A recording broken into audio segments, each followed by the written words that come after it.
أنزل بهم متواضعا.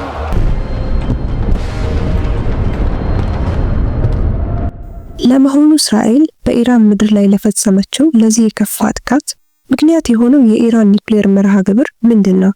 ይህንን ጉዳይ ለመረዳት ከአንድ መሰረታዊ ጥያቄ እንጀምር። እነማን የኒውክሌር ጦር መሳሪያ አላቸው? ኢራን የኒውክሌር ጦር መሳሪያ እንዲኖራት ለምን አልተፈለገም? እንደ አርምስ ኮንትሮል አሶሲዬሽን መረጃ በዓለም ላይ 9 ሀገራት የኒውክሌር ጦር መሳሪያ አላቸው። ሩሲያና አሜሪካ አብዛኛውን የሚይዙት ሲሆን ሁለቱ ሀገራት በጋራ 90% ኒውክሌር ታጥቀዋል።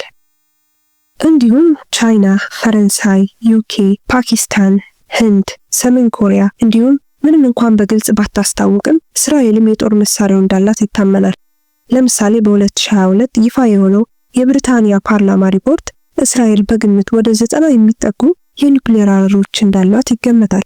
ኢራን በበኩሏ የኒውክሌር መርሃ ግብሯ ለሰላማዊ ዓላማ ብቻ እንደሚውል ትናገራለች። ምንም እንኳን ኢራን የኒውክሌር የጦር መሳሪያ የመገንባት ፍላጎት እንደሌላት ብትገልጽም የዓለም አቀፉ አቶሚክ ኢነርጂ ኤጀንሲን ጨምሮ በርካታ ሀገራት አያምኗት። በኢራን ላይ ጥርጣሬው የተፈጠረው በአውሮፓውያን 2003 በሀገሪቱ ውስጥ ሚስጥራዊ የኒውክሌር ማዕከል መገኘቱን ተከትሎ ነው። ታዲያ ኢራን ለምንድን ነው የኒውክሌር ጦር መሳሪያ ሊኖራት የማይችለው? መልሱ ኢራንና ከሞላ ጎደል ሁሉም የዓለም ሀገራት የፈረሙት የኒውክሌር መስፋፋትን በሚመለከተው ስምምነት ምክንያት ነው። በአውሮፓውያኑ 1970 በስራ ላይ የዋለው ይህ ስምምነት የኒውክሌር ጦር መሳሪያ ስርጭትን ለመከላከል የሚያገለግል ዓለም አቀፍ ወሳኝ ስምምነት ነው ማለት ይቻላል። በተጨማሪም ሰላማዊ የኒውክሌር ኃይል አጠቃቀም ላይ ትብብርን ለማበረታታት እንዲሁም የኒውክሌር ጦር መሳሪያዎችን ሙሉ ለሙሉ ለማስወገድ ያለመ ነው።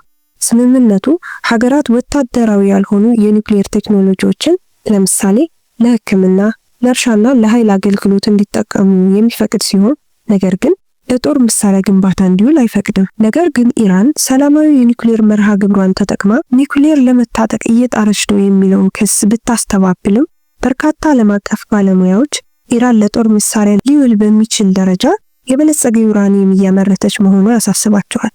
የኢራን የኒውክሌር ፕሮግራም ምን ያህል ዘመናዊ ነው? በኢራን የኒውክሌር ፕሮግራም ላይ ያለው ጥርጣሬ እያደገ የመጣው ከቅርብ ዓመታት ወዲህ ነው። ፕሬዝዳንት ዶናልድ ትራምፕ በመጀመሪያው የስልጣን ዘመናቸው እንደ አውሮፓውያኑ በ2018 ከኢራን ጋር በተደረሰው ስምምነት ሀገራቸው እንድትወጣ አድርገዋል። አሜሪካና ኢራንን ጨምሮ ዩኬ፣ ፈረንሳይ፣ ሩሲያ፣ ቻይና እና ጀርመን የዚህ ስምምነት አባል ሀገራት ናቸው። ኢራን ድጋሚ ማዕቀቦች ከተጣሉባት በኋላ ከበርካታ የስምምነቱ ቁልፎች ግዴታዎች ራሷን አርቃለች። ለምሳሌ ዩራኒየም ለማብላላት የሚውሉ በሺዎች የሚቆጠሩ የማጣሪያ ማሽኖችን ገጥማለች። ይህ ስምምነቱ ላይ የተከለከለ ነበር። የኒውክሌር ጦር መሳሪያ 90% ተጣርቶ የተብላላ ዩራኒየም ይጠይቃል። በስምምነቱ መሰረት ኢራን 300 ኪሎ ግራም የሚመዝን 3.67% የተብላላ ዩራኒየም ሊኖራት ይችላል። ይህ ወታደራዊ ላልሆኑ የኒውክሌር ኃይልና የምርምር ስራዎች የሚውል ነው። የኒውክሌር ቦምብ ለማምረት ግን አይሆንም። ነገር ግን በአውሮፓውያኑ መጋቢት 2025 ዓለም አቀፍ የአቶሚክ ኃይል ኤጀንሲ ኢራን 60% የተብላላ 275 ኪሎ ግራም የሚመዝን ዩራኒየም አላት ሲል ሪፖርት አውጥቷል። ይህ በጽንሰ ሐሳብ ደረጃ ኢራን ዩራኒየም ማብላላቷን የምትቀጥል ከሆነ 6 የሚደርስ የኒውክሌር ጦር መሳሪያ ለማምረት በቂ ነው። ባለፈው መጋቢት የአሜሪካ ብሔራዊ ደህንነት ተቋም ኃላፊ ቱልሲ ጋባርድ የኢራን የተብላላ ዩራኒየም አቅም ከመቼውም ጊዜ በላይ ከፍ ብሏል ሲሉ ለኮንግረሱ ተናግረው ነበር። ኒውክሌር ለሌላት ሀገር ይህ የማይጠበቅ ነው ብለዋል። አክለውም ኢራን የኒውክሌር ጦር መሳሪያ እንደማትገነባና አያቱላ ማሂ በ2003 ያቋረጡትን የኒውክሌር ፕሮግራም እንደማይቀጥሉ ለማረጋገጥ የአሜሪካ ደህንነት ተቋማት ግምገማ ማድረግ ይቀጥላሉ ብለዋል። ድርድሩ ሊቀጥል ይችላል። አሜሪካ ከኢራን ጋር የኒውክሌር ስምምነት ለመፈረም ወደ ድርድር ልትመለስ ቀናት ሲቀሩት እስራኤል ጥቃት መፈጸሟ ትችትን አስከትሏል። ጥቃት መፈጸሙን ተከትሎ ንግግሮች እንዲቆሙ ተደርጓል።